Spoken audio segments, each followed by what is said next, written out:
설날에 내 아내는 조용히 이혼 서류를 내밀었다. 그리고 그 자리에 있던 모든 사람은 이미 알고 있었다. 내 아내는 나를 배신했다. 단순한 외도나 충동이 아니었다. 8개월 동안 그녀는 내 돈으로, 내 시간 속에서 내 신뢰를 밟아가며 내 처제의 남편과 함께 또 다른 삶을 살고 있었다. 그리고 그 진실을 알게 된 나는 똑같이 조용하게 준비했다. 이건 단순한 이혼이 아니다. 이건 전면전이다. 설날 아침, 아내는 빨간 봉투를 꺼냈고 나는 회색 상자를 내밀었다. 그녀는 서류를 꺼냈고 나는 증거를 꺼냈다. 그녀는 가족 앞에서 날 무너뜨릴 계획이었다. 하지만 무너진 건 그녀였다. 내가 준비한 건 이혼 반격뿐이 아니었다. 그보다 더 치밀한 계획. 돈, 명예, 직장, 가족 모든 걸 걸고 벌어진 복수의 시작. 누가 이겼는지는 조금만 더 들어보면 알게 된다. 이야기는 바로 그날 아침이 끝나고 8개월 전으로 거슬러 올라간다. 결말은 여러분의 예상을 완전히 뒤엎을지도 모릅니다. 여러분의 생각은 어떠셨나요? 댓글로 꼭 남겨주세요. 구독과 좋아요도 잊지 마시고 방탐정의 이중 파일과 함께 더 놀랍고 흥미로운 이야기 속으로 떠나봐요. 설날이었다. 장모님이 떡국을 덜어주며 올해는 다들 좋은 일만 가득하자던 그 자리에서 혜진은 조용히 봉투 하나를 내밀었다. 안에 들어있던 건 이혼 서류. 장인어른은 이제야 말이 통하네라며 고개를 끄덕였고 장모는 한숨을 쉬며 잘됐다라고 말했다. 하지만 내가 준비한 선물을 혜진이 열었을 땐 그 웃음은 사라졌다. 그 안에는 우리가 지난 8년간 쌓아온 삶과 그녀가 무너뜨린 진실이 담겨 있었으니까. 그 이야기를 하기 전에 처음으로 시간을 돌려보자. 8년 전, 나는 32살, 기능대 졸업 후 전기 기술자로 자리를 잡고 있었다. 작지만 내 사업을 시작했고 인생 설계는 단순했다. 작업복 입고 일하고 사랑하는 사람 만나 결혼하고 집 사고 아이 낳고 그런 삶. 그런 나에게 혜진은 조금 과분한 사람이었다. 서울대학교 출신, 심리학 석사 과정 중이었고 밝고 유쾌했으며 사람을 편하게 만드는 웃음을 가진 여자였다. 친구 소개로 우연히 만나 한 번의 술자리가 밤새 대화로 이어졌고 난 그 자리에서 확신했다. 이 사람이다. 2년 만에 동거를 시작했고 그녀는 졸업을 앞두고 있었고 나는 사업을 키우고 있었다. 그녀는 내 일상이 지루하지 않게 만들어줬고 나는 현실적인 부분을 책임졌다.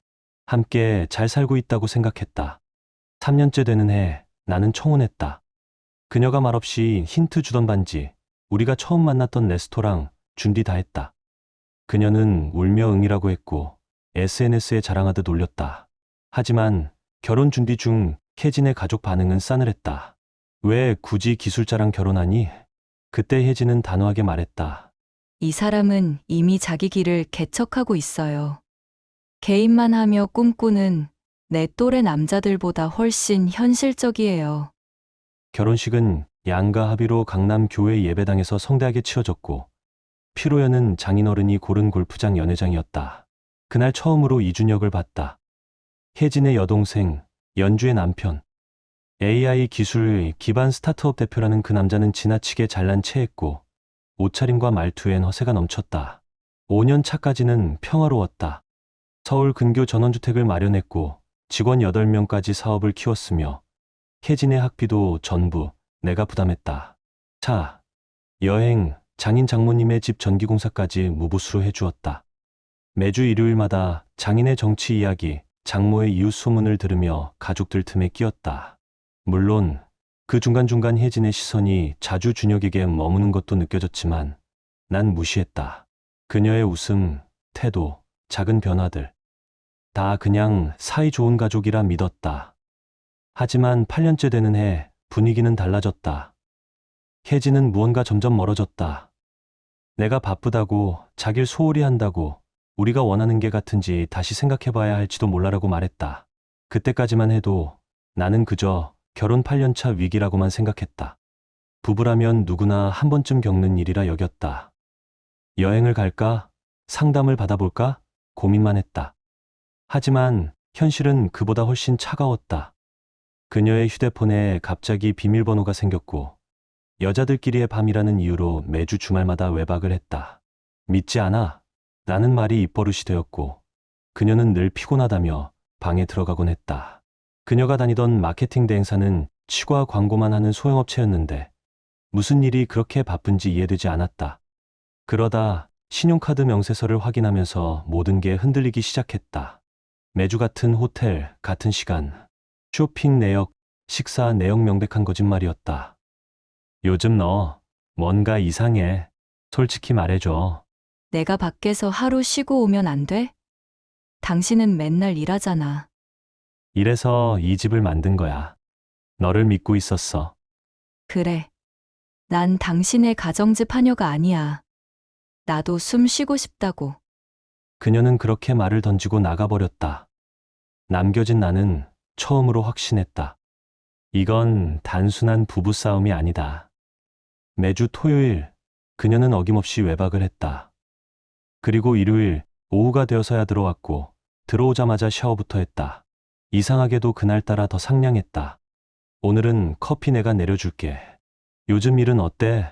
큰 공사 들어간다 했지. 이런 질문들이 반복되기 시작했다.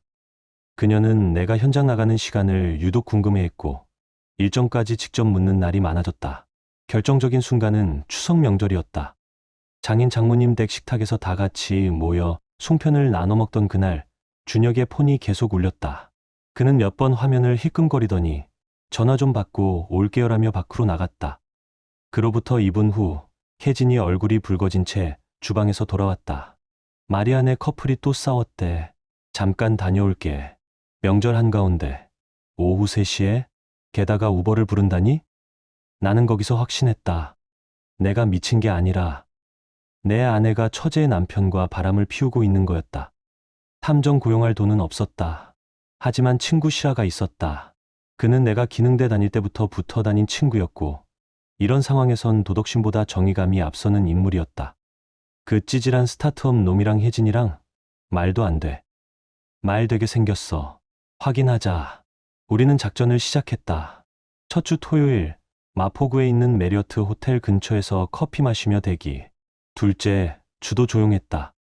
셋째 주 드디어 포착했다. 도넛도 샀고 기분은 CSI야. 시라가 웃으며 카메라를 꺼냈다. 12시 45분 준혁의 BMW가 주차장으로 들어왔고 조수석에서 혜진이 내렸다. 내가 결혼기념일에 선물했던 검정 원피스를 입고 있었다. 그는 그녀의 허리를 자연스럽게 감쌌고 그녀는 웃으며 그 손길을 받아들였다. 와, 이건 빼박이네. 시라가 셔터를 눌렀다. 그들은 함께 호텔로 들어갔다. 3시간 후 다시 주차장. 그 둘은 자동차 옆에서 서로를 끌어안고 입을 맞췄다. 마치 10대 커플처럼. 정말 더럽고 완벽한 증거네. 나는 중얼거렸다. 저건 내 아내가 아니야. 이제는. 그 뒤로 3주간 더 추적했다. 같은 패턴, 같은 호텔, 같은 시간, 같은 행동. 하지만 나는 사진만으론 부족했다. 문득 떠오른 게 있었다. 예전에 혜진이 업무용으로 만든 지메일 계정. 그 계정은 집 서재에 있는 데스크탑과 아직도 연동돼 있었다. 화요일 저녁 그녀가 독서 모임 간 사이 컴퓨터를 켰다. 거기엔 지옥이 있었다. 낯선 지메일 계정과 그녀의 옛 계정 사이에 이메일 수백 개. 내용은 적나라했고 치밀했다. 1월 28일 이번 주말이 빨리 왔으면 좋겠다. 우리가 자주 가던 방으로 예약했어. 명절 선물 사러 간다고 핑계 댈게. 우리 언제까지 이렇게 숨어 살아야 해? 설 지나고 정리하자. 그게 제일 자연스러워. 그들은 우리 가정을 부수는 계획을 크리스마스 가족 식탁에서 시행할 생각이었다. 모두 모였을 때 한 방에 끝내자. 잔인하지만 그게 더 솔직한 방식이야. 나는 그날부터 준비에 들어갔다. 모든 메일 출력, 메시지, 사진, 카드 내역까지 모아 타임라인 정리, USB 3개의 백업. 가장 결정적인 건 금전 내역이었다. 6개월간 호텔, 식사, 쇼핑 등 1,600만 원 넘는 카드 지출이 내 돈에서 나간 것이었다. 그녀는 내 카드로 다른 남자와의 시간을 즐기고 있었다. 이건 뭐야? 30만 원 넘는 속옷? 한 번도 본 적 없어. 그럼 누굴 위해 산 건지 뻔하잖아. 시라는 더 깊게 파고들었다. 준혁의 회사 계좌를 추적했고 그의 스타트업 자금 흐름까지 확인했다. 놀랍게도 회사 법인카드로 호텔, 자동차 할부금, 생활비까지 결제하고 있었다. 12월 20일 모든 준비는 끝났다. 나는 그들의 손에 들린 칼을 그들 자신에게 겨누게 만들 생각이었다. 화내지 않고 소리 지르지 않고 차갑게 정확하게. 나의 반격은 이제 시작이었다. 첫 번째 우선순위는 분명했다. 내 자산을 지키는 것. 우리가 함께 쌓아 올린 모든 것들은 곧 전쟁터가 될 예정이었고 나는 바람피운 아내가 내 인생의 절반을 들고 가는 꼴은 절대 용납할 수 없었다. 가장 큰 문제는 집이었다. 서울 근교에 마련한 2층 주택, 내가 직접 계약하고 대출 갚으며 만들어 온 공간. 서류상으로는 부부 공동명의, 법적으로는 혼인재산이기에 그녀는 이혼 시 절반을 주장할 수 있는 위치에 있었다. 나는 부동산 계약 쪽 일을 돕던 친구 태훈이에게 전화를 걸었다. 자산 보호 좀 상담하려고. 결혼 생활 깨지는 중이냐? 정확히 말하면 내 걸 지키고 싶은 상황. 태훈은 가족 신탁 방법을 알려줬다. 법적으로도 허용되는 방식이고 세금 절감 목적으로 자산을 신탁에 이전하면 그 자산은 더 이상 개인 명의가 아닌 신탁 자산이 되는 구조였다. 단 하나의 문제. 공동명의 재산은 배우자의 동의와 서명이 필요하다. 나는 그 점을 노렸다. 혜진은 평소 세무나 자산 관리에는 전혀 관심이 없었고 관련 서류는 대부분 내가 처리해왔다. 그래서 이렇게 말했다. 세금 줄일 수 있는 구조가 있대. 가족 신탁 방식인데 너 이름 빠지고 구조만 바꾸는 거야. 너도 나중에 상속세 부담 줄고 집값 올라도 세금 덜 내. 그녀는 몇 장의 서류를 넘겨보다가 고개를 끄덕였고 이런 건 당신이 알아서 해줘. 난 몰라. 그렇게 말하며 아무 의심 없이 서명했다. 그리고 우리나라 법에 따르면 이혼 시 책임 있는 배우자는 재산 분할에서 불리해진다. 불륜, 허위 지출, 기망행위 모두 그녀에게 해당됐다. 나는 내 사업도 정비했다. 개인 사업자 형태였던 전기설비 회사를 법인으로 전환, 지분 구조도 바꿨고 거래처 명의도 모두 변경했다. 이혼 소송에 들어가더라도 내 회사 가치를 추산하는 데만 몇 천만 원의 소송 비용이 들게 될 것이다. 준혁에 대해서는 다른 방식이 필요했다. 지라의 컴퓨터 실력이 빛을 발한 순간이었다. 우리는 준혁의 스타트업 정보를 파헤치기 시작했다. 겉으로는 AI 기술 기반 플랫폼을 표방하며 투자금 20억 원 이상을 유치한 화려한 회사였지만 실제로는 기술 하나 없는 껍데기 스타트업이었다. 발표 자료와 PPT만 화려했을 뿐 실체는 존재하지 않았다. 그리고 더 충격적인 건 법인카드의 사용 내역, 호텔비, 휴대폰 요금, 마트, 심지어 자동차 할부금까지. 그의 사생활은 회사 돈으로 유지되고 있었다. 명백한 횡령이었다. 우리는 그 모든 자료를 정리했다. 은행 내역, 카드 명세서, 증빙문서. 그의 소비가 불륜이 시작된 시점부터 급격히 증가한 것도 기록했다. 이건 시형 나올 수 있어. 적어도 3천만 원 이상. 회사 자금 횡령. 치라가 문서에 형광펜을 그었다. 감옥 가게 생겼네, 그놈. 나는 상속 계획도 다시 짰다. 생명보험 수익자를 여동생으로 변경하고 유언장까지 수정. 혹시라도 내가 무슨 일을 당하더라도 혜진이 내 인생에서 한 푼도 가져가지 못하도록 그 모든 준비를 하면서도 겉으로는 여전히 다정한 남편이었다. 커피를 내려주고 안부를 묻고 함께 영화를 봤다. 하지만 내 마음은 차갑게 식어 있었다. 나는 이제 감정이 아닌 전략으로 움직이고 있었다. 그녀가 나를 속이고 있는 동안 나는 그녀가 속고 있다는 걸 즐기고 있었다. 매일 아침 입맞춤으로 인사했다. 매일 저녁 그녀의 하루를 묻고 거짓말을 들으며 무표정으로 고개를 끄덕였다. 가장 힘들었던 건 설날 선물 준비였다. 선물 사고 포장하고 마침 미래에 기대가 가득한 남편인 척 연기했다. 내년이 되면 그녀는 집도 잃고 아무것도 남지 않을 줄도 모르고 말이다. 설 전날 밤 모든 준비가 끝났다. 실라스 형이 마지막 패키지 정리에 도와줬다. 혜진에게는 외도에 대한 완전한 증거 파일, 사진, 문자, 영수증, 그리고 계획들. 정리된 폴더, 타임라인까지 완비. 준혁에게는 그의 횡령 증거를 담은 자료, 그의 대표, 검찰청, 국세청에 보낼 준비까지 완료. 수연에게는 남편의 이중생활을 드러내는 고해성사, 장인, 장모에게는 딸이 8개월간 모두를 어떻게 속였는지를 요약한 편지. 만일 혜진이 먼저 이혼 서류를 내밀지 않으면 26일자로 4명의 이혼 소장을 제출할 계획도 마련했다. 혹시나 혜진이 가정폭력을 주장한다면 그녀의 체계적인 기만에 대한 문서로 방어 가능. 준혁이 증거를 없애려 한다면 실라스 형이 이미 회사에 익명 제보를 끝냈다. 설날 아침, 보이지 않는 타이머가 달린 폭탄을 안고 그 집으로 들어섰다. 장인은 벌써 2번째 소주를 따고 있었다. 장모는 부엌에서 명절 전쟁 중, 준혁과 수연, 아이들까지 들어왔고 완벽한 가족처럼 연기하고 있었다. 그 와중에 내 아내는 거짓말쟁이, 배신자 혜진은 내 맞은편에 앉아 냅킨을 꼬집으며 마치 자기가 설치한 폭탄을 해체하려는 듯했다. 장모는 내 일에 대해 평소처럼 빈정댔다. 그래도 오늘은 좀 쉬네. 혜진이 그러는데 맨날 바쁘다며. 요즘 일 잘 돼요. 손에 물 마를 새 없죠. 하고 나는 씩 웃었다. 준혁이 끼어들며 훈수를 두기 시작했다. 그게 바로 노동자 함정이라니까요. 일만 하다 인생 다 가요. 우린 우리가 가진 걸 위해 일하는 겁니다. 나는 눈을 똑바로 마주쳤다. 그는 불편한 듯 시선을 피했다. 디저트가 끝나갈 무렵 드디어 혜진이 일어섰다. 손이 떨리는 걸 감추지도 않고 말했다. 제가 드릴 게 하나 있어요.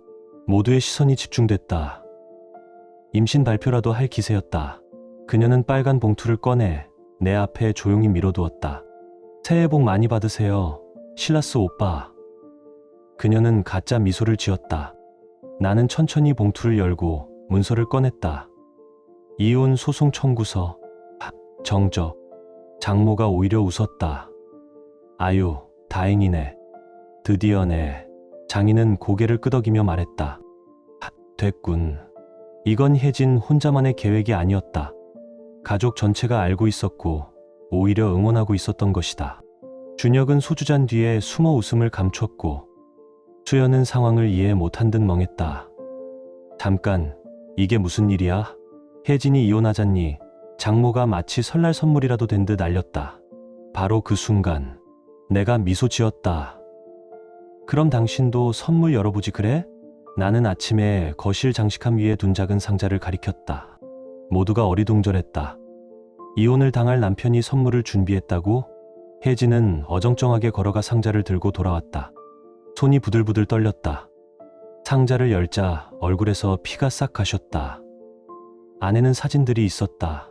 그녀와 준혁이 주차장에서 입맞춤하는 사진, 호텔 로비에서 손잡고 들어가는 사진, 차 옆에서 안기는 장면까지. 그 아래에는 문자, 재정 내역, 호텔 영수증이라 쓰인 USB들이 놓여 있었다. 장모는 술잔을 떨어뜨렸다. 장인은 살에 들려 기침을 했다. 준혁은 눈이 허옇게 질렸다. 수연은 사진을 보고 남편을 보고 다시 사진을 봤다. 이게 대체 뭐야? 이제 내 연기가 시작될 차례였다. 다 같이 가족 발표 중이니까 저도 하나 하죠. 나는 모두를 둘러보며 말했다. 여기 계신 따님, 지난 8개월간 본인의 형부와 바람 피웠습니다. 폭발. 장모는 숨을 헐떡였고 장인은 욕을 퍼부었고 수연은 사진을 들고 떨리는 손으로 넘겼다. 우리 신용카드로 호텔비 계산한 거죠. 거기서 둘이 신혼부부 흉내 내고 준혁이 뭐라 해보려다. 그게 아니라, 그리고요, 내가 말을 이었다. 이 사람 회사 돈으로 다 지불했더군요. 횡령입니다. 이미 회사 대표랑 검찰에 자료 보냈습니다. 국세청도 곧 알게 되겠죠. 수연은 비명을 질렀고 아이들은 울음을 터뜨렸다. 장인 장모는 한순간에 10살은 늙은 듯했다. 근데요, 이게 끝이 아니에요. 나는 혜진을 돌아봤다. 기억나? 그때 사인한 세금 관련 서류들. 그거 당신 이름으로 된 재산들 전부 가족 신탁으로 이전됐거든. 집도, 차도, 예금도. 아무것도 당신 명의가 아니야. 말도 안 돼. 그건 사기야. 날 속였잖아. 아니야. 다 합법이야. 변호사랑 얘기해봐. 서류에 사인 다 돼 있고 세금 최적화 명목으로 너도 동의했잖아. 가만 안 둘 거야. 당신한테서 다 뺏어갈 거야. 무슨 돈으로? 신용카드 한도 다 써서 호텔 가놓고? 그리고 곧 회사에서 잘릴 텐데. 게다가 1,500만 원 내 돈으로 네 애정행각 버렸으니. 배상 청구 소송도 준비됐어. 그때부터 집안은 아수라장이 됐다. 나는 외투를 챙겨들고 조용히 현관문으로 향했다. 어디가? 혜진이 소리쳤다. 집이지. 내 집. 당신은 이젠 갈 때부터 찾아야겠네. 나는 문을 닫고 나와 트럭에 올랐다. 창문 너머로 들리는 고성. 입꼬리가 절로 올라갔다. 8개월의 준비. 완벽한 결말. 핸드폰이 울리기 시작했다. 월요일 아침. 시계가 9시를 정확히 가리켰을 때 나는 반소장을 제출했다. 외도, 그것도 사진과 문자, 호텔 영수증까지 정리된 결정적 증거. 혼인 자금 유용 역시 빠짐없이 정리했다. 내 변호사는 혀를 끌끌 찼다. 20년 커리어에서 이렇게 완벽한 사례는 처음이라며. 혜진은 강남의 로펌을 고용했다. 부모님께 손 벌렸을 테지. 그쪽 주장인즉 그녀는 정서적으로 단절된 결혼 생활 속에서 자아 실현을 위해 노력했을 뿐이고 나는 복수심에 눈먼 가해자란다. 그래, 사진 속에 처남과 키스하고 있는 모습이 자아 실현의 일환이라면 말이지. 판사는 무표정한 얼굴로 한마디 했다. 12,000달러의 혼인 자금을 외도에 사용한 건 단순한 배신이 아니라 법적으로는 절도입니다. 집은 그녀 손을 탈 수 없다. 신탁에 묶여 있어서다. 차들도 마찬가지다. 계좌는 법원 기준으로 나는 그저 모든 걸 잃은 전기 기술자일 뿐이다. 상대 측이 재산 이전이 부정하다며 주장했지만 모든 서명은 그녀가 자발적으로 한 것들이고 공증도 받았다. 세금 최적화를 이유로 한 서류였고 그녀도 그 취지를 정확히 알고 서명했다. 그 누구도 사기라고 입에 담기 힘들 만큼 철저했다. 한편 준혁의 직장은 문자 그대로 폭격을 맞았다. 월요일 오후 그는 팀장실에 불려 들어갔고 몇 시간 뒤 종이박스를 안고 회사 문을 나섰다. 해고, 그것도 정당한 사유에 의한 해고로. 퇴직금도 보험도 아무것도 없었다. 회사는 형사고발까지 준비 중이었다. 14개월간 총 2,800만 원. 회사 법인카드를 개인적으로 사용한 것이며 그중 상당액은 혜진과의 외도에 쓰였다. 검사실은 열광했다. 회사 카드로 호텔비 결제, 검사가 가장 좋아하는 케이스다. 더군다나 회사는 그를 상대로 민사 손해배상 소송까지 제기했다. 그 의미는 그의 집, 차, 예금 등 모든 자산이 법적 압류 대상이 되었다는 뜻이다. 그리고 IPO, 그가 그렇게 자랑하던 상장 프로젝트에서도 그는 제외되었다. 공동 창업자들까지 등을 돌렸다. 이 정도면 사회적 사망 선고였다. 가장 인상 깊은 인물은 수연이었다. 설날 밤, 그 소동이 끝난 직후 그녀는 곧장 이혼 전문 변호사에게 연락했고 화요일 아침 준혁을 상대로 이혼 소장을 접수했다. 그녀의 전략은 명확했다. 양육권 전부, 위자료 최대치, 재산 절반, 그리고 정신적 피해에 대한 손해배상 청구. 거기서 멈추지 않았다. SNS에 조용한 어조로 글 하나를 올렸는데 남편의 외도 사실을 알게 된 아내의 고백이라는 제목 아래 수천 명이 글을 공유했고 며칠 사이 준혁은 지인들 사이에서 완전히 고립되었다. 심지어 그의 부모, 동창, 친구들까지도 상황을 알게 되었다. 수연은 경제적으로도 치밀했다. 공동 계좌를 동결하고 신용카드를 취소했으며 긴급 양육비까지 신청했다. 화요일 오후엔 준혁이 점심값조차 마련하지 못한 채 동료에게 돈을 빌려야 했다. 혜진의 부모는 이제 완전한 위기 상태였다. 그녀의 어머니는 전화를 수십 통이나 남기며 울기도 하고 협박조의 말도 했다. 가족 생각 좀 해달라. 누구나 실수는 할 수 있다며. 실수라. 처남과 8달간 바람을 피운 걸 실수라고 부른다면 대체 고의는 어떤 수준이란 말인가. 그녀의 아버지는 심지어 내 사무실까지 찾아왔다.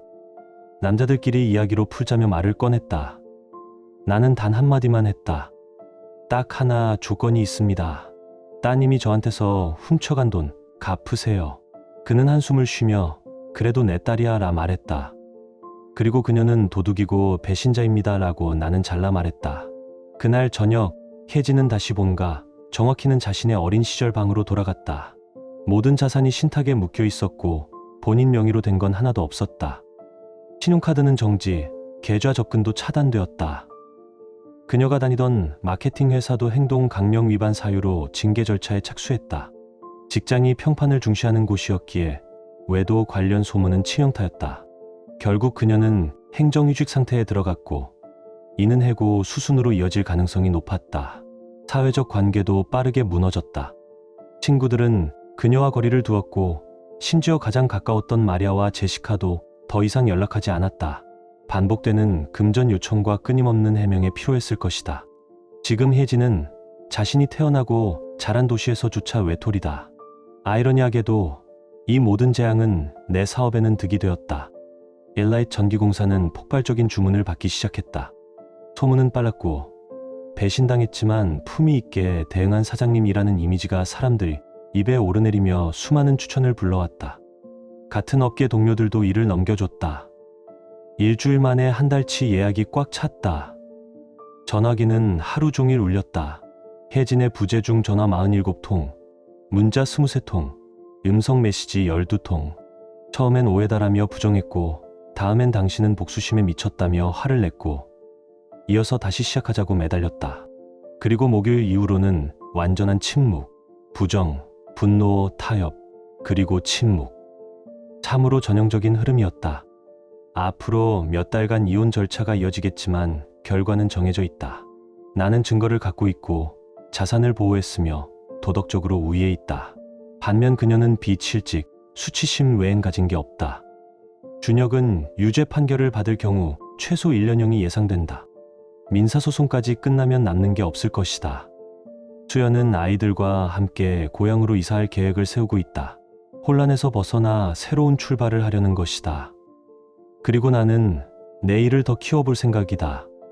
더 많은 기술자를 고용하고 더 많은 프로젝트를 수주할 계획이다. 아이러니한 건 이 모든 게 아주 간단히 피할 수 있었다는 것이다. 혜진이 정직하게 이혼을 요청했다면 절반의 재산과 최소한의 존엄을 지켰을 것이다. 하지만 그녀는 욕심냈고 어리석었으며 결국 무너졌다. 그녀는 나를 가족 앞에서 창피하게 만들고 싶어 했지만 결국 그 자리에선 자기 자신이 가족의 치욕이 되었다. 때때로 인생은 카르마에 약간의 도움을 줄 필요가 있다. 가끔은 스스로 정의가 되어야 한다. 그리고 아주 가끔 누군가의 최악의 결정이 누군가에게 최고의 승리가 된다. 4개월이 지난 지금 모든 것이 정리되었다. 그리고 말하자면 정의는 설날 떡국보다 훨씬 달콤하다. 이혼 판결문은 2주 전에 받았다. 모든 게 계획대로 흘러갔다. 그녀는 자신이 받아 마땅한 것만 받았다. 아무것도. 최종 판결은 이랬다. 집은 내 것, 사업체도 내 것, 신탁 재산 모두 내가 유지. 게다가 그녀는 결혼 중 횡령한 금액에 대한 배상금으로 나에게 24,000달러를 지불해야 한다. 원래 12,000달러의 정신적 피해와 법적 손해까지 더한 금액이었다. 그녀의 변호사는 마지막 발악으로 경제적 곤란을 이유로 동정을 구했다. 하지만 모리슨 판사는 눈도 깜짝하지 않았다. 행동에는 결과가 따릅니다. 그가 말했다. 당신의 의뢰인은 결혼 자금을 외도에 사용하기로 선택한 순간 그걸 이해했어야 했습니다. 15년째 판사인 그가 외도 배우자에게 쏟을 인내심은 눈곱만큼도 없었다. 최인은 결국 아무것도 얻지 못하고 빚과 수치심만을 떠안은 채 자신의 실수를 평생 끌어안고 살아가게 됐다. 당신은 이 이야기를 어떻게 느끼셨나요? 댓글로 당신의 생각을 들려주세요. 이 이야기가 여러분께 작은 감동이 되었거나 잠시 멈춰 삶을 돌아보게 하는 계기가 되었다면, 혹은 바쁜 일상 속에서 따뜻한 위로가 되어주었다면 그것만으로도 저희는 더할 나위 없이 기쁩니다. 여러분의 좋아요와 댓글, 그리고 구독은 이러한 이야기들이 더 많은 사람들에게 닿을 수 있도록 따뜻한 다리 역할이 됩니다. 끝까지 함께해 주셔서 진심으로 감사드립니다. 늘 평안하시고 사랑과 진심이 가득한 하루 되시길 바랍니다.